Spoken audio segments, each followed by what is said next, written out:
guys, Ralph here, True Power Trumpet Fitness, and welcome to terrific Thursday. Anyway, I literally just walked in from a bike ride. It is a beautiful fall day, absolutely gorgeous. I had to get out and do it. It's supposed to rain soon, so I had to get out and get that in before I even touch the trumpet. Okay, so yeah, this is the last one of the week. I will get to that in a minute. You saw the thumbnail. But how can I change the pitch if I'm not tightening my corners? We get newbies. Aren't they cute? Aren't they just adorable, the new guys? Anyway, let's see what we got.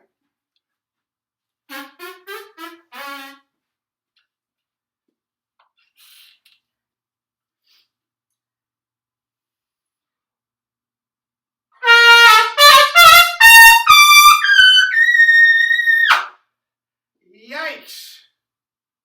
Locked in, baby. Locked and loaded. Arbin number 2.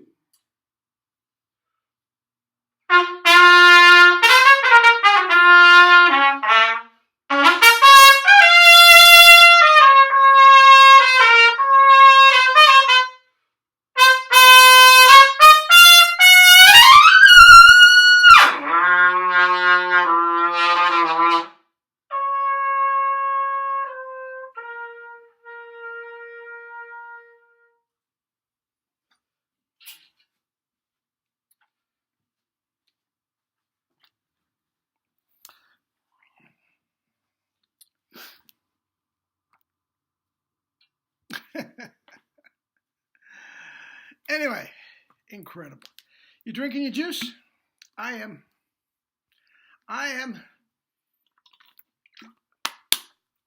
Anyway, I get new subscribers every day. Now I'm over 700. And I get a lot of questions of people that obviously have not been watching many of the videos. So many of you, have been doing it since its inception. You get the idea.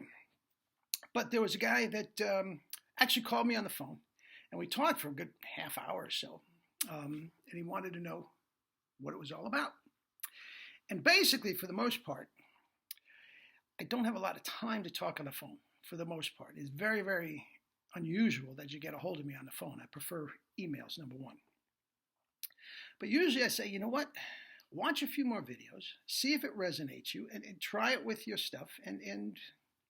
But anyway, he got me, and I had some time, and seemed very knowledgeable and excited and all this sort of stuff. An older gentleman in his 50s. But anyway, he was a hardcore Claude Gordon guy for a long time, and I guess had some success. But since that time, his chops are down to almost nothing. Okay? So I suggested a 1SB mouthpiece, a book, which he did, and some lessons.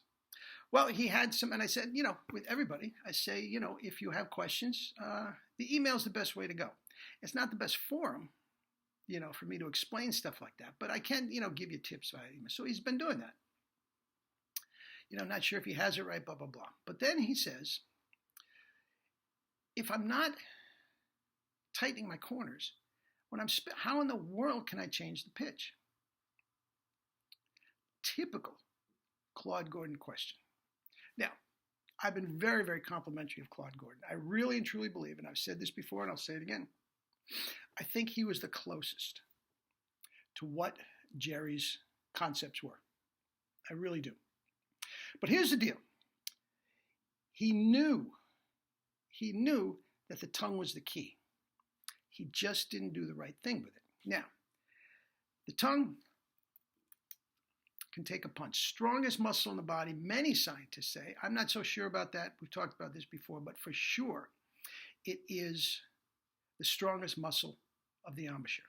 And the way it is anchored by the frenulum and everything to the bottom jaw, wherever the tongue goes, those muscles of the embouchure are going to follow. That's just a fact. Okay? Now, Claude Gordon, in his infinite wisdom, and he was a groundbreaker back then, there's no question. There are other people who were talking syllables, but he was the one that really brought it in his books, went to the forefront. Had it like this. The tongue was behind the teeth and on the roof of the floor of the oral cavity. Ah, E, E. Now, say E, and he put in all his books 3 E's age, E, 3 E's. And now, a lot of his minions are going to call me and say, well, I studied with him and he didn't say that. Well, okay. I didn't study with him. You got it. I went to dinner with him once for 2 hours and we talked incessantly, and I went through every single one of his books. And if he says different things in a lesson, my bad. But I'm going to hold his feet to the fire for what he said over and over and over in the books. And if you just say the syllable E, it's in the back of your throat and it's rising in the back of your throat. And wherever the tongue goes, the muscles of the embouchure have to follow. Okay? And what does that happen? E, they get drawn back and they are tight. That's why this Claude Gordon guy for many years couldn't rationalize, it couldn't get through his mind, how can I change the pitch without tightening the corners? Now, Claude Gordon never in so many words said tighten the corners. He may have. I don't recall that. Okay, so I'm giving him that. But if the tongue goes back, E, you have to tighten the corners. You have to. It just has to happen. Now, we do it completely different. Yes, the tongue is everything, but if that's the bottom lip, the tip of the tongue is in the soft inner red and it pushes forward. That means the muscles of the embouchure have to follow it and go forward.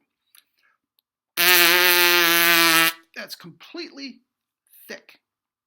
Completely 100% thick because the tongue is forward.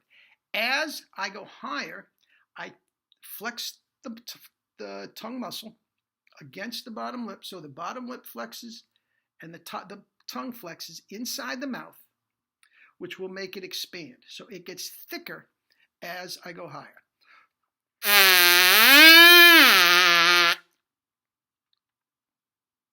That's it.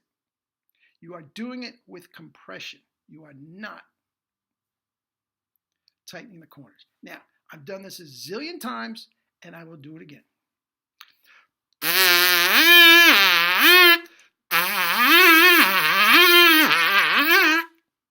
The corners have nothing to do with it. There is no other trumpet player in the world that I can think of. Maybe a couple of Jerry's guys could do what I just did. Pull completely, firmly and hard on the embouchure while you're playing, and it doesn't affect the note one bit. That is what you're after. And that is why you can do a 30-mile bike ride, come right in cold, and go right up to the biggest double C in the world, go down to Arbin, okay? Take things up an octave, down to the pedal, and then just go into a whisper because it is relaxed, because you're taking all that strain off the lips and putting it on the strongest muscle of the embouchure / body. Okay, that's it for this week, guys. I'm going off to Maine. My mother is selling her house. The family homestead is up for sale, and I'm going to go help her out. So, those will be the last notes of the day, and I will not touch the trumpet again until I see you again on Monday. Okay? I will be spit buzzing. It's a 4-hour drive. I don't spit buzz solid for 4 hours. I'll get maybe a 4-hour drive, little spurts. I might get 30, 45 minutes in of spit buzzing. That's a lot of spit buzzing. And I don't do it right in a row. There's no rhyme or reason to it. Now, it's gotten to a point, guys, where spit buzzing is such a part of my whole persona, for lack of a better word. I just spit buzz for no reason wherever I am. And I was spit buzzing on the bike ride. So if you want to say, oh, well, he did warm up. Well, if you want to call that warming up on a bike ride, then I warmed up. Okay? Anyway, that is that. Now, when I'm gone, you can order a mouthpiece. I cannot send a mouthpiece until I get back. Okay? I will have my laptop here. You guys are ordering books like crazy. You can order a book, and I will have my laptop here. So order it through PayPal. Give the $10 through PayPal. Send me an email, and I will attach it to the email. Okay? Now, I'm going to be running around doing different stuff, so it's not going to be as quick as I do when I'm home. Okay? But I will get it to you within 24 hours for sure. Okay? Oh, also on the email, I have dozens of books up now. So tell me specifically what book you want. If I just get $10 in my PayPal account, unless it's specified on PayPal, I got to know. I'm taking for granted you will probably want the newer one. But if it's not the newer one, then you have to let me know. Okay? There you go. Eat and drink your fruits and vegetables and live your life with true power. Not the fake stuff, true power. Love you all.